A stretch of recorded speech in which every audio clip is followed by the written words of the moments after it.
한 주간 동안 은혜 가운데 평안하게 잘 지내셨습니까? 지난주 우리 말씀을 긍휼히 여기는 삶에 대하여서, 긍휼히 여기는 그러한 복에 대하여서 우리가 말씀을 나누었는데, 긍휼히 여기는 그러한 삶들을 또한 우리의 삶 속에서 또한 나누며 살아가셨습니까?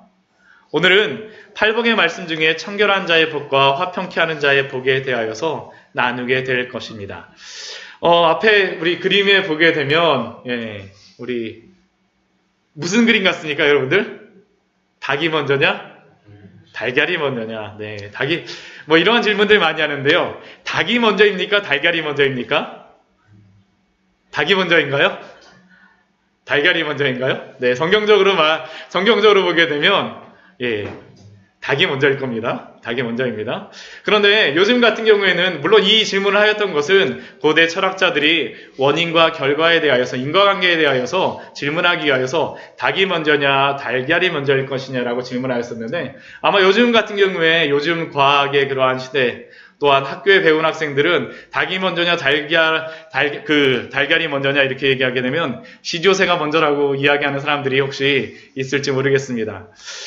제가 설교를 하면서 여러분들 설교를 하기 전에 여러분들에게 이 질문을 드리는 이유는 뭐 닭이 먼저인지 달걀이 먼저인지 오늘 그거를 여러분들하고 같이 나누려고 그러는 것이 아니라, 우리가 예수님을 믿는 그러한 성도의 삶에도 이러한 부분들이 이러한 문제를 가지고 우리가 굉장히 많이 고민하고 살아가고 있기 때문에 사실은 이 질문을 여러분들에게 드렸습니다.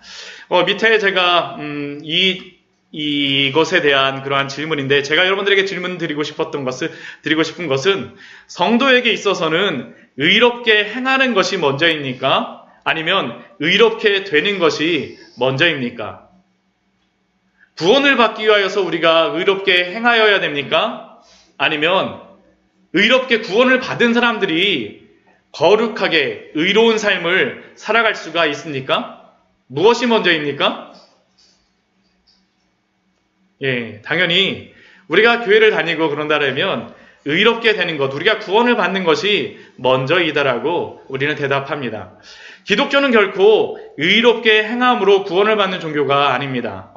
저희가 계속 팔복의 말씀을 통하여서 우리가 계속 그 말씀을 나누었었는데, 우리가 의로운 자는 복이 있나니라고 하는 네 번째 복을 나누면서 알게 된 것이 무엇이었습니까? 하나님의 의, 복음은 우리가 준비해서 올라가는 것이 아니라 하나님이 우리를 의롭게 하시기 위하여서 내려오신 것입니다. 이것이 바로 복음이요, 또한 기독교의 핵심입니다. 그리고 이러한 순서가 맞다라는 것을 증거하는 그 증거가 무엇이겠습니까? 바로 산상수훈에 나와 있는, 우리가 계속 보고 있는 팔복의 그러한 순서가 이렇게 되어 있습니다. 예수님은 우리에게 먼저 긍휼히 여기고, 다른 사람들을 먼저 긍휼히 여기고, 마음이 청결하게 행하고 화평하게 행하고 또한 의를 위하여서 박해를 받으라고 먼저 말씀하시지 않았습니다. 먼저 무엇을 말씀하십니까? 먼저 우리의 심령이 가난하여짐으로, 우리가 영적으로 파산한 것을 알고, 그러므로 말미암아 우리의 죄에 대하여서 애통하고, 또한 우리의 이웃 가운데에서 온유하고 겸손하지 못한 우리의 모습을 보며, 그러므로 내가 아무것도 할 수 없구나라는 것을 깨달음으로 말미암아 얻어지는 결론이 무엇입니까? 우리가 의에 줄이고 목마른데 나의 힘으로는 내가 이것을, 나의 목마름과 나의 배고픔을 채울 수 없구나라는 것을 발견하고 예수 그리스도께로 달려가는 겁니다. 예수 그리스도께로 달려가서 예수 그리스도가 우리에게 주시는 그 모든 것들을 우리가 풍족히 마시고 풍족히 누리는 것들, 만약 이 순서가 바뀌게 되면 우리의 삶은 전쟁이 시작됩니다. 우리의 삶에서 전쟁이 시작될 뿐만 아니라 우리의 신앙생활에서도 전쟁이 있습니다. 왜냐하면 지난주에 저희가 긍휼히 여기는 것에 대해서 우리가 나누었었지만, 우리의 본성상 긍휼히 여김을 당해서 도움을 받고 싶지, 우리가 긍휼히 여기고 싶어하는 마음이 우리의 마음속에 사실은 먼저 일어나지가 않습니다. 내가 긍휼히 여김을 당하지 못하면, 만약 내가 긍휼히 여김을 받아서 두 사람이 있어요. 두 사람이 있는데 제가 만약 오늘 맛있는 붕어 쌈만코가 준비되어 있습니다. 어린이날을 맞이하여서 제가 붕어 쌈만코를 한 개를 딱 가져와갖고 저희 딸이 여기 앞에 딱 앉아 있는데 한 개를 딱 가져와갖고 제가 저희 딸들 사랑하는 마음이 드는 거예요. 그래갖고 붕어 쌈만코를 가져와갖고 갑자기 작은 딸이 그래 너가 작은 딸이니까 더 사랑해 하면서 붕어 쌈만코를 딱 주게 되면 저희 큰 딸의 마음속에서 무슨 마음이 생기겠습니까? 우리 아버지가 그래 내 동생한테 주니까 너무 감사하다. 내가 먹은 것처럼 되게 배가 불러. 네, 물론 저희 딸도 그렇게 생각할 겁니다. 근데 그냥 예를 들어서 얘기하는 겁니다. 예를 들어서 얘기하는 겁니다. 네, 뭐 그렇게 여길 수 있지만 대부분 우리의 마음은 어떻습니까? 아빠가 왜 나한테 안 주지? 나 고3이라고 되게 힘든데. 또 반대입니다. 제가 제 큰딸한테 딱 주게 되면 저희 작은딸은 뭐라고 했습니까? 내가 동생인데 왜 나한테 안 주는 거예요? 막 하면서. 그렇죠. 이게 우리의 마음속에 긍휼히 여긴다라고 하는 건, 제가 저희 앞에 앉은 저희 딸 예로다 그냥 이렇게 들은 거지만, 우리가 긍휼히 여긴다라는 것을 한번 생각해 보십시오. 우리가 긍휼히 여기는 그러한 마음을 갖기보다는 긍휼히 여김을 받는 것을 원하는데, 그것도 내가 긍휼히 여김을 받았을 때 내 주변에 누가 나보다 더 긍휼히 여김을 받는 것을 보게 되면 어떻게 됩니까? 막 불평과 불만과 부하가 막 일어나죠. 부하가 일어납니다. 직장에서 여러분들 그런 거 많이 경험하시지 않습니까? 내 상사가 누구만 예뻐하는 것 같아. 교회에서도 목사님이 이성도님만 예뻐하는 것 같아. 막 굉장히 우리의 마음속에 시험이 드는 그러한 주제입니다. 근데 이것이 단순히 그 긍휼히 여기는 것들 내가 받을 때에만 발생하는 것이 아닙니다. 내가 긍휼히 여겨줄 때에도 동일하게 발생합니다. 내가 어떤 불쌍한 마음이 들어가고 나의 형제를 아니면 나의 이웃을 도와줬습니다. 그런데 도와주고 나서 이 형제가 이제 잘 된 것 같아요. 근데 내가 좀 어려워졌어요. 좀 지나고 났는데 이 정도 됐으면 도와주겠지 하는데 도와주지 않은 우리의 마음속에 어떤 마음이 듭니까? 같이 교회도 다녀요. 그러면 저 사람이 예수님을 알고 있는 거예요? 모르는 거예요? 내가 예전에 이렇게 도와줬었는데 어땠었는데. 우리가 긍휼히 여긴다라는 그러한 주제 하나를 가지고도 우리가 생각해 볼 때 예수 그리스도가 우리를 긍휼히 여기셨다라는 것을 우리가 먼저 알지 않게 되면 내가 긍휼히 여김을 받아도 내가 덜 받은 것 때문에 불평이나 불만을 하던가 아니면 어떻습니까? 내가 긍휼히 여겨도 어떻습니까? 내가 나중에 그것을 받지 못하게 되면 불평과 불만이 올 수밖에 없죠. 그러니까 의에 줄이고 목마른 자들에게 예수 그리스도로 인해서 채워지지 않게 되면 긍휼히 여기는 것들을 먼저 행하겠다라고 행함으로 말미암아서 행하였음에도 불구하고 우리의 마음속에 전쟁이 일어날 수도 있고 때로는 우리 주변에도 전쟁을 일으킬 수가 있는 겁니다. 단순히 무엇을 행하는 것이 중요한 것이 아니죠. 먼저 무엇이 우리의 가운데 충만해야 됩니까? 예수 그리스도의 십자가로 우리가 먼저 의에 줄이고 목마른 영혼들이 가득 채워주는 것이 우리의 마음속에 있어야 됩니다. 이것이 없게 되면 오늘 우리가 말씀도 나눌 터인데 그 청결하게 하는 것, 마음이 청결한 자, 또 화평하게 하는 자가 되는 것들, 이것들도 우리가 단순히 무엇인가를 함으로 말미암아 우리가 그걸 목적으로 삼는다면 동일한 결과가 발생할 수 있다라는 겁니다. 우리가 오늘 말씀을 보게 되면 우리 5장 8절 말씀을 보게 되면 마음이 청결한 자는 복이 있나니라고 6번째 복에 대하여서 청결한 자가 받는 복에 대하여서 예수님께서 말씀하십니다. 이것도 역시 예수님을 믿고 변화된 사람들에게 나타나는 변화입니다. 첫 번째가 긍휼히 여기는 것이라고 한다면 두 번째 우리의 마음속에서 예수님께서 나타나야 될 그러한 마음을 무엇이라고 말씀하셨냐면 마음이 청결해야 된다라고 말씀하셨습니다. 그런데 이 청결해야 되는 그 곳이 어디입니까? 오늘 말씀을 보게 되면 마음입니다. 마음이 청결한 자는 복이 있나니. 막 우리 주변 마음이 청결한 자는 복이 있나니 청결해야 되니까 막 집에 가셔갖고 막 빗자루질 하면서 온 대청소하시고 막 그런 게 아니고요. 먼저 우리의 마음을 청결하라고 예수님이 말씀하시는 겁니다. 사실 이것들을 오해하였던 그러한 성경에 그러한 많은 사람들이 있었습니다. 특히 누가 이러한 것들을 오해하였습니까? 바리새인들이 이것에 대하여서 잘못 오해하였었습니다. 마태복음 15장 말씀을 보게 되면 바리새인들과 서기관들이 예수님께 와서 질문합니다. 우리 15장 2절 말씀인데 여기 앞에 제가 해놨습니다. 성경책 있으신 분들은 한번 찾아보시고요. 마태복음 15장 말씀을 보게 되면 이렇게 기록되어 있습니다. 우리 같이 한번 읽어볼까요? 당신의 제자들이 어찌하여 장로들의 전통을 범하나이까? 떡 먹을 때 손을 씻지 아니하나이까?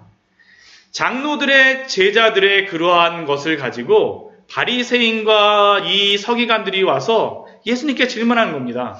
예수님, 장로들의 전통을 보면 밥을 먹기 전에 손을 씻으라고 하는데 당신의 제자들은 왜 손을 씻지 않습니까?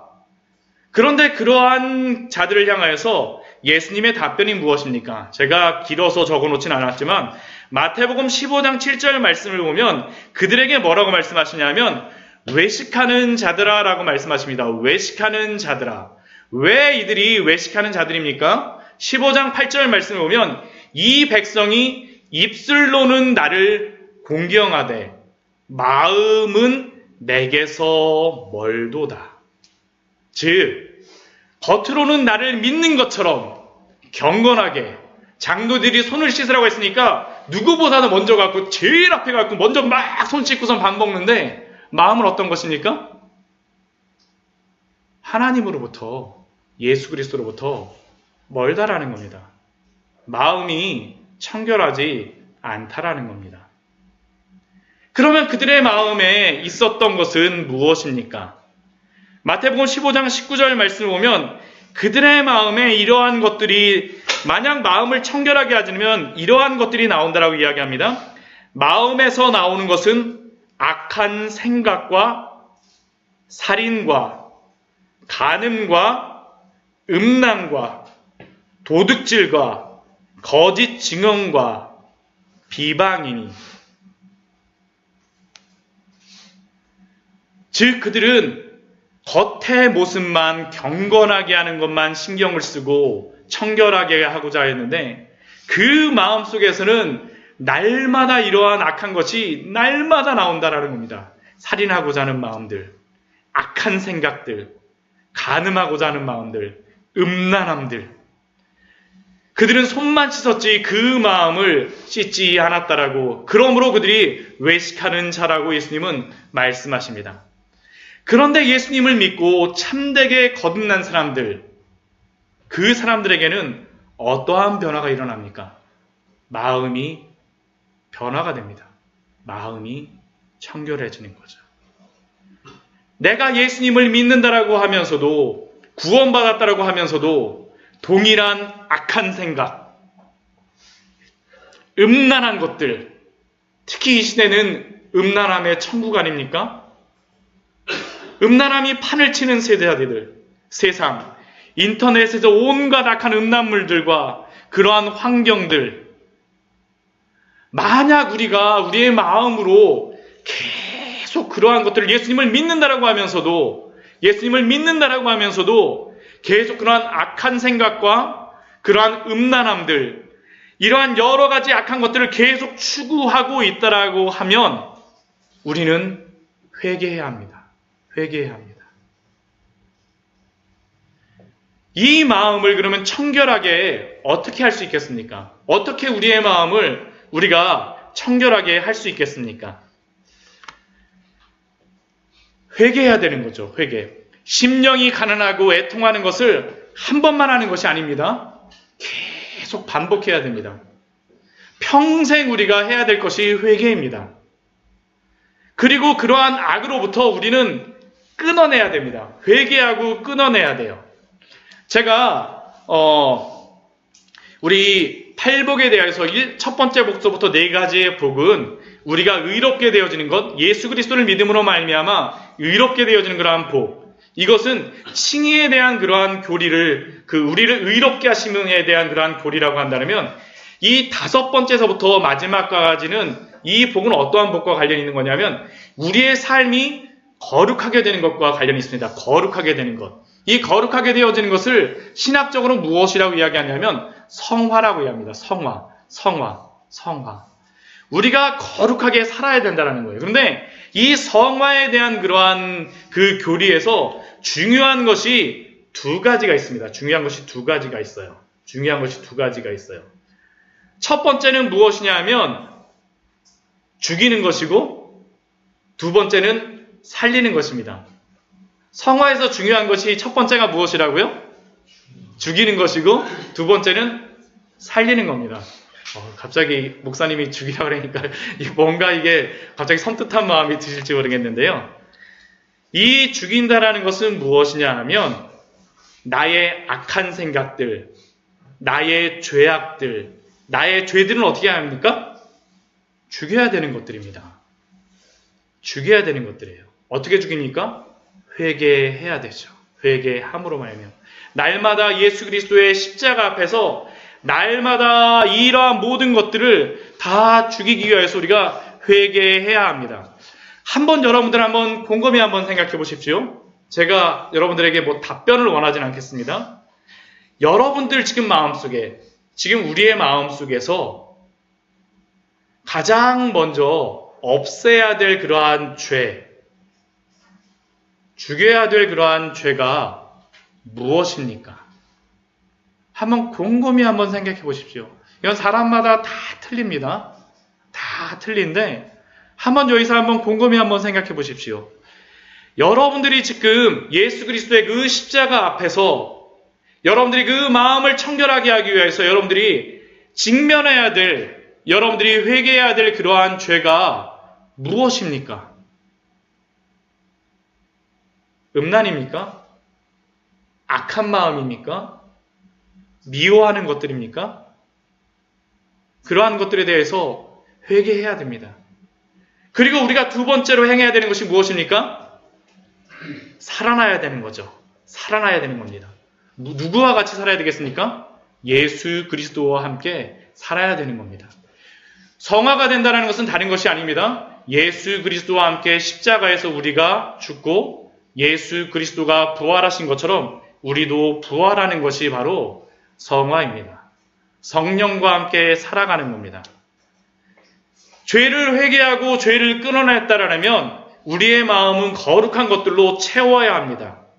예수 그리스도의 그 십자가를 바라보며 성령으로 살아가는 그러한 삶을 살아가야 합니다. 우리들의 마음을 거룩한 것을 생각하고 거룩한 것을 추구하십시오. 이것이 바로 성령의 열매를 맺는 것입니다. 이것을 갈라디아서 5장 말씀에서는 이렇게 이야기합니다. 우리 오늘 갈라디아서 말씀 한번 찾아보도록 하겠습니다. 우리가 그 예수 그리스도를 통해서 의롭게 되어졌다고 하지만 거룩하게 삶은 열매가 나타나지 않게 되면 날마다 전쟁이요. 사실 우리를 통해서 하나님의 덕이 드러나는 것이 아니라 우리를 통해서 하나님의 영광이 가려지기 때문에 굉장히 우리가 이걸 조심해야 됩니다. 우리가 굉장히 잘 알아야 됩니다. 우리 갈라디아서 5장 우리 16절 말씀 우리 같이 한번 보도록 하겠습니다. 제가 말씀이 길기 때문에 앞에 다 적어놓지 못하겠습니다. 갈라디아서 5장 말씀입니다. 혹시 여러분들의 마음속에 이러한 것이 있다면 여러분들 곰곰이 생각해 봐야 됩니다. 우리의 마음속은 두 가지의 마음이 계속 싸우고 있습니다. 이 두 가지의 마음이 싸우고 있는 것들, 예수님은 믿었다라고 하지만도 그럼에도 불구하고 두 마음이 계속 싸웁니다. 어떠한 마음들이 싸웁니까? 우리 갈라디아서 5장 16절 우리 신약성경 308페이지입니다. 우리 5장 16절 우리 17절까지 한번 같이 한번 보겠습니다. 같이 읽겠습니다. 내가 이르노니 너희는 성령을 따라 행하라. 그리하면 육체의 욕심을 이루지 아니하리라. 육체의 소욕은 성령을 거스르고 성령은 육체를 거스르나니 이 둘이 서로 대적하므로 너희가 원하는 것을 하지 못하게 하려 함이니라. 우리의 마음속에서는 이 두 마음이 계속 싸운다라는 겁니다. 육체적인 마음들, 죄악된 마음들, 계속 죄를 행하고 싶은 그러한 마음들, 죄의 잔재들이 우리의 마음속에 남아있기 때문입니다. 예수님을 믿어도 우리가 거듭났다라고 하여도 이 죄의 잔재들이 완전히 없어지지 않습니다. 계속 있어요. 육체의 소욕들이. 그런데 우리의 마음속에서 또 다른 어떤 마음이 있습니까? 성령의 소욕, 성령이 우리의 마음속에서 역사하는 겁니다. 이 둘이 항상 대적합니다. 우리 18절 우리 18절서부터 우리 21절까지의 말씀 한번 같이 읽도록 하겠습니다. 18절부터 21절까지입니다. 시작. 너희가 만일 성령이 인도하시는 바가 되면 율법의 아래에 있지 아니하리라. 육체의 일은 분명하니 곧 음행과 더러운 것과 호색과 우상숭배와 주술과 원수 맺는 것과 분쟁과 시기와 분냄과 당짓는 것과 분열함과 이단과 투기와 술취함과 방탕함과 또 그와 같은 것들이라. 전에 너희에게 경계한 것 같이 경계하노니 이런 일을 하는 자들은 하나님의 나라를 유업으로 받지 못할 것이요. 만약 우리가 이러한 육체의 일들을 하나님을 믿는다라고 하면서도 이러한 육체의 일들, 음행, 더러운 것, 호색, 우상숭배, 주술, 원수 맺는 것, 우리의 관계에서 분쟁, 시기, 분냄, 당짓는 것, 분열함, 이단, 이 뒤에 투기, 술 취함 이런 것들 계속 만약 하고 있다라면 우리는 어떠한 사람들이라는 겁니까? 정말 우리가 구원을 받은 사람인지 고민해 보라는 겁니다. 고민해 보라는 겁니다. 만약 우리가 그 안에 있다라면 회개하고 돌아오라고 지금 말씀하시는 겁니다. 만약 우리가 육체의 소욕 가운데 있다라면 회개하고 돌아와야죠. 그런데 만약 우리가 예수 그리스도를 믿음으로 말미암아 성령 안에서 살아가고 있다면 우리에게 나타나는 그런 열매들이 있습니다. 그 열매들이 무엇입니까? 22절, 23절 말씀 우리 같이 한번 읽겠습니다. 오직 성령의 열매는 사랑과 희락과 화평과 오래 참음과 자비와 양성과 충성과 온유와 절제니 이 같은 것을 금지할 법이 없느니라. 만약 우리가 성령의 인도하심을 받는 사람이라면 이러한 열매들이 나타난다라는 거죠. 나타난다라는 거죠. 마음이 청결하게 됨으로 말미암아 이러한 열매들이 나타나는 것들. 그래서 우리는 어떻게 해야 됩니까? 결론적으로 우리 24절 말씀 같이 한번 읽어보겠습니다. 시작. 그리스도 예수의 사람들은 육체와 함께 그 정욕과 탐심을 십자가에 못 박았느니라. 말씀이 무엇입니까? 우리의 정욕과 탐심, 우리의 육체에 대한 그런 모든 소욕들을 어디에 못 박는다고요? 십자가에 못 박으로 말미암아 우리의 정욕은 어떻게 합니까? 죽이라는 거죠. 회개하고 십자가 앞으로 나가오라고 말씀하십니다. 다시 한번 여러분들에게 말씀드립니다. 만약 예수 그리스도를 아직까지도 영접하지 않고 믿지 않는다면 여러분들 예수님을 믿으시기 바랍니다. 그리고 만약 이 예수님을 믿는다라고 하면서도 이 거룩함의 길에 가지 않는다면 회개하고 우리의 모든 죄악들을 십자가에 못 박기를 날마다 소원하시며 날마다 그 길을 따라가시는 우리 성도님들 되시기를 축원합니다. 이것이 필요한 것입니다. 이것이 반드시 나타날 수밖에 없습니다. 만약 이러한 것들이 마음이 청결하게 하는 자, 이러한 복이 나타난다면 그 결론적으로 하나님이 주시는 참된 복이 무엇입니까? 하나님을 볼 것이며, 우리 5장 8절 우리 앞에 말씀 우리 같이 한번 읽어보겠습니다. 마음이 청결한 자는 복이 있나니 그들이 하나님을 볼 것이며. 만약 우리가 이렇게 마음을 청결하게 하고 날마다 하나님을 따른다라고 하면 하나님을 볼 것이다라고 예수님이 약속하여 주셨습니다. 하나님을 보고 싶으시지 않으십니까? 하나님 보고 싶으시지 않으세요? 하나님 보기를 소원하시는 그러한 분들이 꽤 많으십니다. 제가 몇 분 만나보게 되면 저 하나님만 보면 예수님 믿을 것 같아요. 예수님만 보면 믿을 것 같아요. 그러신 분들이 있으신데, 그런데 출애굽기 33장 말씀을 보게 되면 모세가 이스라엘 백성이 금송아지로 만든 죄에 대하여서 하나님께 용서를 구하는 그 표징으로서 모세가 원하였던 것이 무엇이냐면 하나님의 영광을 내게 보이소서라고 모세가 하나님께 구합니다. 하나님의 영광을 보여달라는 것은 다른 것이 아닙니다. 하나님의 모습을 보여달라는 그러한 의미였습니다. 근데 이 모세의 이러한 요청, 이러한 것에 대하여서 하나님이 응답하신 것이 무엇일까요? 내가 내 얼굴을 보지 못하리니 나를 보고 살 자가 없음이니라고 말씀하셨습니다. 하나님이 그냥 얼굴을 딱 보여. 그래, 모세 너 수고했어. 내가 한번 얼굴 딱 보여줄게 하는 것이 아니라 하나님 보여주지 않으세요. 왜냐하면 죄 많은 인간이 하나님을 보고 살 자가 없다라고 분명히 말씀한 겁니다. 그렇다면 우리 오늘 말씀, 그들이 하나님을 볼 것이며라고 예수님이 분명히 말씀하여 주셨는데, 예수님의 이 말씀이 그러면 거짓말일까요? 아닙니다. 저에게 항상 은혜가 되는 그런 말씀이 있습니다. 벌써 여러분들과 같이 한번 말씀을 한번 나누었었습니다. 우리 창세기 32장 말씀을 보면 야곱이 라반과 헤어져서 그의 형인 에서를 만나러 가는 그러한 장면이 나옵니다. 그런데 야곱이 자신의 형 에서를 정말 오랜 시간 만에 만나는데 쉽게 만나지 못해요. 쉽게 만나지 못합니다. 제가 오늘 지도를 나눠드리지 못했지만 야복강 그 앞에서 나루터 앞에서 건너가지 못합니다. 자신의 온 가족들을 다 건너갖고 보내놓고 나서 자신의 양 떼고 재산도 다 보내놓고 나서 자기만 안 넘어가요. 자기만. 왜 안 넘어갑니까? 대부분 교회 다니셨으면 어느 정도는 아시죠? 뭐 때문에 그렇습니까? 형한테 잘못한 게 있는 거예요. 마음속에 형한테 미안한 게 있는 겁니다. 무엇이 미안합니까? 형을 파축한 그릇에 장자권을 빼앗았고요. 또 뭐 또 합니까? 아버지를 속여갖고 형이 받을 그러한 장자권을 자기가 훔쳐요. 그러니까 에서가 아버지 앞에서 엉엉 울면서 내가 내 동생을 가만히 두지 않겠다라고 합니다. 도저히 용서를 못하겠다라고 이야기하는 거죠. 그래서 야곱이 그 야복강 나루 앞에서 건너가지고 차마 여기를 못 건너가요. 보면 나를 죽일 것 같아. 실제로다 그 에서가 400명의 장정을 데리고 온다는 겁니다. 400명. 그 400명의 장정이라고 하는데 그 여러분들 창세기 그 13장이죠. 13장 말씀을 보게 되면 야곱이 자신의 조카 롯이 그 다른 왕들에게 붙잡혀 갔을 때 몇 명을 데리고 그 왕들을 쫓아가는지 아십니까?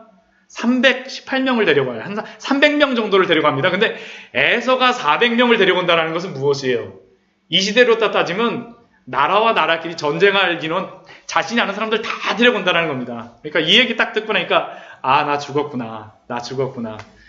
그 야곱이 못 건너가요. 근데 그때 어떤 일이 벌어집니까? 어떤 한 사람이 나타나죠. 그래서 야곱과 같이 씨름을 합니다. 막 씨름을 해요. 밤새도록 씨름을 해요. 근데 결국엔 어떻게 됩니까? 씨름을 이기지 못하니까 그 같이 씨름을 하던 야곱과 같이 씨름을 하던 사람이 야곱의 그 허벅지 환도뼈라고 우리 예전 성경에 되는데 쳐갖고 그걸 위골시켰다라고 합니다. 위골. 이게 아마 뼈가 부러지거나 아니면 빠지거나 그렇게 된 것 같아요. 그 다음서부터 제대로 걷지를 못하겠다라고 나오는데 장애인이 된 겁니다. 장애인. 근데 그 일이 있고 나서 거기서 야곱이 그 장소의 이름을 무엇이라고 이야기하냐면 내가 하나님을 만났다라고 하면서 그 장소를 부니엘이라고 합니다. 부니엘. 이게 부니가 그 빠네라는 그런 얼굴이다가 엘은 하나님입니다. 하나님의 얼굴을 야복강 나루터 그 지역이 부니엘이 되어졌습니다. 그런데 그 부니엘에서 넘어가고 난 후에 야곱이 에서를 만났을 때 하는 말이 있습니다. 우리 출애굽기 33장 10절만 제가 적어놨는데요. 우리 앞에 말씀 우리 같이 한번 읽어보도록 하겠습니다. 같이 한번 읽겠습니다. 시작. 야곱이 내 것이 아니하니까 내가 주님의 눈 앞에서 우리를 쫓아오면 청하건대 내 손에서 이 예물을 받으소서. 내가 형님의 얼굴을 배운즉 하나님의 얼굴을 본 것 같사오며 하나님도 나를 기뻐하심이니이다. 놀랍게도 야곱이 에서의 얼굴에서 누구의 얼굴을 발견합니까? 하나님의 얼굴을 발견합니다. 왜 하나님의 얼굴을 발견하게 될까요? 그 이전까지 야곱은 어떠한 사람이었습니까? 야곱의 이름이 뜻이 무엇입니까? 발꿈치를 잡는 자입니다. 누구든지 만나게 되면 발꿈치를 잡는 거예요. 내가 못 가면 너도 못 가. 태어날 때 그런 거잖아요. 형 먼저 못 태어나. 내가 어떻게든지 가면 발꿈치를 막 잡아. 그 인생 자체가 항상 발꿈치를 잡는 사람입니다. 그 사람은 결국 발꿈치를 잡기 위해서 누구와 대면해야 됩니까? 사람과 대면해야 되죠. 항상 사람을 만나는 사람, 사람을 대면하는 사람이야. 나는 이 사람을 만나갖고 내가 이겨야 되고 저 사람을 대면해도 이겨야 되고 내가 무조건 이기기 위해서. 그래서 야곱의 삶은 에서를 죽이기 위해서 투쟁했었고, 자신의 아버지 이삭을 속이기 위해서 투쟁했었고, 자신의 삼촌 라반을 속이기 위해서 평생 살아왔습니다. 그 주변도 그래서 항상 그렇죠. 내 부인끼리 사이가 안 좋아요. 자녀들끼리도 사이가 안 좋고요. 왜요?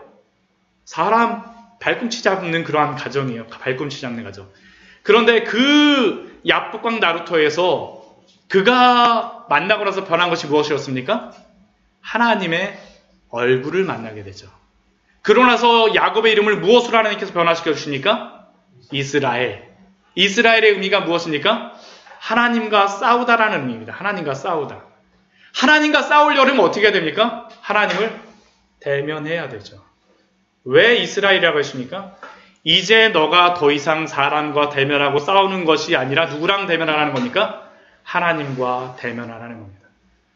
하나님과 대면하는 자가 되니까 어떻게 됩니까? 이제는 에서를 만나도 누구를 본 것 같습니까? 하나님을 대면하는 자. 하나님을 대면한 것 같죠. 마음이 청결하다는 이 의미는 어떠한 의미가 있냐 하면 마음이 나누어지지 않았다라는 뜻입니다. 두 마음을 품지 않았다라는 것이에요. 하나님 앞에서 순전하다는 의미가 있습니다. 순전한 것이에요. 야곱이 하나님 앞에서 그 하나님의 얼굴을 보았다는 것은 무엇이냐면 이제는 내가 사람의 얼굴도 보고 하나님의 얼굴도 보는 것이 아니라 누구만 보겠다고요? 하나님만 보겠습니다라는 겁니다. 마음이 청결해지는 거죠. 하나님만으로. 그러니까 야곱이 이후에는 사람을 만나도 하나님을 보는 겁니다. 심지어는 나를 죽이려고 하는 그 형의 세계에서까지 하나님을 보게 되어지죠. 하나님의 얼굴을 보는 것이 너무나도 중요합니다. 너무나도 중요해요. 우리가 하나님 앞에서 두 마음이 아니라 하나님만 예배한다면 하나님이 우리에게 그 얼굴을 보여주십니다. 저는 예배 드릴 때 예배 드리는 여러분들의 모습, 우리의 마음가짐이 어떤지에 대해서 굉장히 중요하다고 생각합니다. 왜 그렇습니까? 우리가 이 예배 드리는 것은 누구에게 드리는 것입니까? 하나님께 드리는 거죠. 하나님께. 그런데 여러분들 이 예배 시간에 오면서 여러분들의 마음이 혹시 갈라져 있지 않습니까? 혹시 학생들 같은 경우에는 나 이번 중간고사 봤는데 점수가 몇 점 나올까? 우리 직장 생활하시고 가정 생활 오늘 가정의 어버이주일이나 어머니 어린이날인데 남편하고 싸우고 왔는데 아니면 자녀한테 내가 오늘 하고 왔는데 집에다가 내가 이 가스를 제대로 하고 왔나? 우리의 마음이 갈라져 있지 않습니까? 마음이 청결한 자는 하나님을 볼 것입니다. 하나님을 볼 것입니다. 우리 민수기 6장 24절 26절 말씀에 보면 아론의 축도문이라는 그러한 축도문이 나옵니다. 아론의 축도문. 지금은 제가 이렇게 신약 시대에는 고린도후서 우리 13장 13절 말씀을 가지고 하지만 이때에는 민수기 6장 24절 26절 말씀을 가지고 축도를 하였습니다. 구약 시대에는 이것을 가지고 축도를 하였어요. 우리 민수기 6장 24절 26절 말씀 우리 같이 찾으신 분들은 한번 같이 한번 읽어보도록 하겠습니다. 같이 한번 읽어보겠습니다. 시작. 여호와는 내게 복을 주시고 너를 지키시기를 원하며 여호와는 그의 얼굴을 내게 비추사 은혜 베푸시기를 원하며 여호와는 그 얼굴을 내게로 향하여 드사 평강 주시기를 원하노라 할지니라 하라. 결국 여기서 축복하여 주는 그러한 것이 무엇입니까? 여호와의 얼굴을 내게 비추사. 여호와가 얼굴을 우리에게 비추시면 그게 복입니다. 여호와가 얼굴을 비추시는 사람들은 어떤 사람이라고요? 마음이 청결한 자들입니다. 마음이 청결한 자들. 두 마음이 아니라 하나님을 섬기고자 날마다 그분을 따라가는 그러한 성도들에게 하나님이 그 얼굴을 보여주시겠다라고 약속하여 주신 것입니다. 또한 오늘 우리 두 번째 복은 우리 화평하게 하는 자의 그러한 복입니다. 우리 화평하게 하는 자의 그러한 복을 우리가 화평하게 하는 자가 누리는 복인데, 먼저 이 화평하게 하는 자가 누리는 복에 대하여서 우리 같이 나누기 전에 한번 여러분들에 대하여서 또 한번 생각해 보십시오. 그리스도인들은 어디를 가든지 간에 화평의 사람이 되어야 됩니다. 로마서 말씀을 보게 되면 할 수 있거든 너희로서는 모든 사람과 더불어 화평하라고 이야기합니다. 죄의 자리에서도 화평하라고 말씀하시는 것은 아니에요. 이런 분들 꼭 있어요. 죄의 자리에 갔어도 내가 그리스도인이니까 뭐 솔선수범해갖고 뭘 하겠다. 죄를 지으면 안 되십니다. 우리가 거룩한 자리에서 화평한 것들을 항상 그러나 추구해야 합니다. 그런데 혹시 내가 가는 자리가 화평의 자리가 아니라 혹시 불평의 자리, 혹시 전쟁터의 자리가 되는 분들이 혹시 있지 않습니까? 복음을 위하여 핍박받는 것 말고 우리가 감으로 말미암아 혹시 화평이 깨어지고 분란이나 어려움이 있다라면 우리는 우리 자신에 대해서 먼저 점검해 보아야 합니다. 왜 그렇습니까? 이 화평이라고 하는 것도 누구로부터 올까요? 예수 그리스도의 십자가로부터 오기 때문입니다. 예수 그리스도의 십자가. 우리 에베소서 우리 2장 14절, 15절, 우리 16절 말씀인데 우리 같이 한번 읽어보도록 하겠습니다. 같이 한번 읽겠습니다.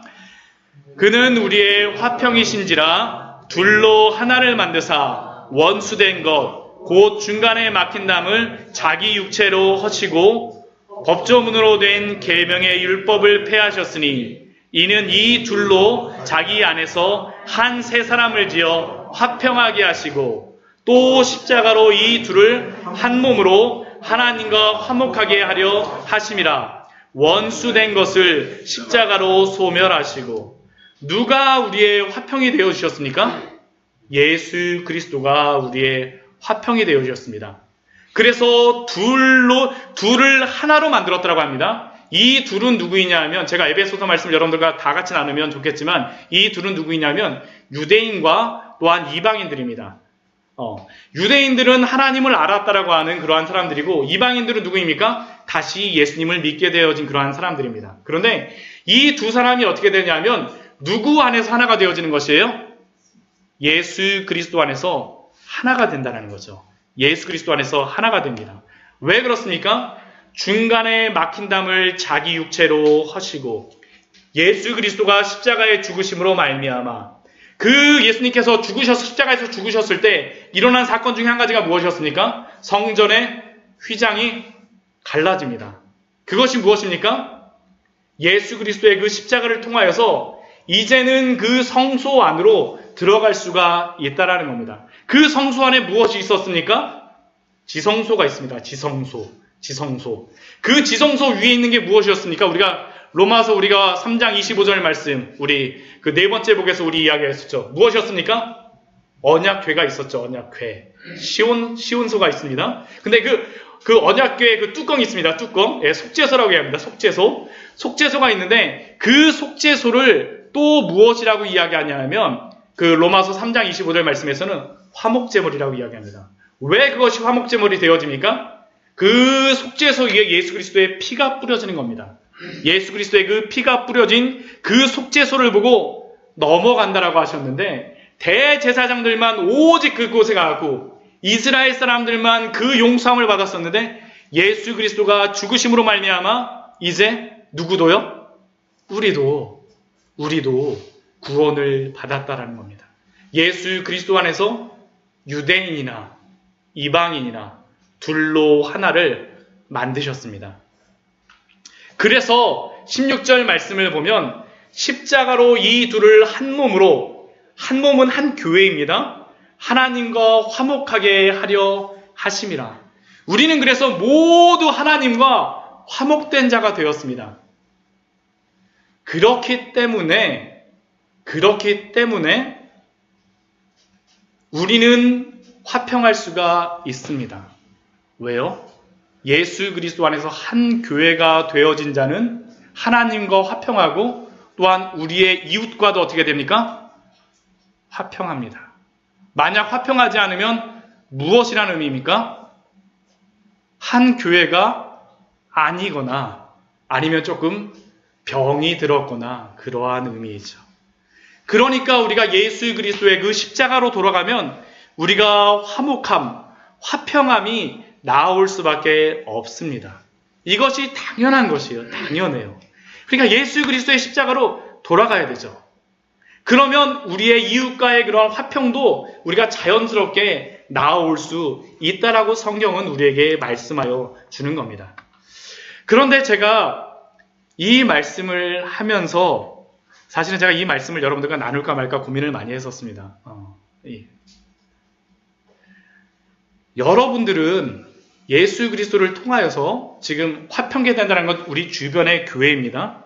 그런데 이 교회가 하나가 되기 위해서 뭐가 먼저 되어야 되냐면 하나님과 예수 그리스도와 화평하고 하나님과 화평하는데 나 자신과 혹시 화평하십니까? 화목하십니까? 나와 화해하셨습니까? 고린도전서 5장 17절 말씀 제가 앞에 적어놨습니다. 우리가 그리스도 안에서 화목하게 되어지면 우리를 뭐라고 말씀하시냐면 17절 말씀에서 우리 같이 한번 읽겠습니다. 시작! 그런즉 누구든지 그리스도 안에 있으면 새로운 피조물이라. 이전 것은 지나갔으니 보라 새 것이 되었도다. 우리가 무엇입니까? 그리스도 안에 있으면 화목된 자들은 새로운 피조물입니다. 그런데 새로운 피조물임에도 불구하고 여러분들 마음속에서 여러분들이 여러분들 스스로를 용서하지 못하신 분들이 혹시 있으십니까? 있으세요? 만약 이것이 이루어지지 않게 되면 잠언 14장 30절의 말씀이 나타납니다. 잠언 14장 30절의 말씀이 나타납니다. 우리 앞에 우리 말씀이 있는데 우리 같이 한번 잠언 14장 30절 말씀 한번 찾아갖고 한번 이렇게 줄 치시는 것도 좋을 것 같아요. 우리 앞에 우리 잠언 14장 30절 말씀 제가 적어놓긴 했지만 한번 찾아갖고 한번 나중에 한번 기록을 한번 해보십시오. 네. 잠언 14장 30절입니다.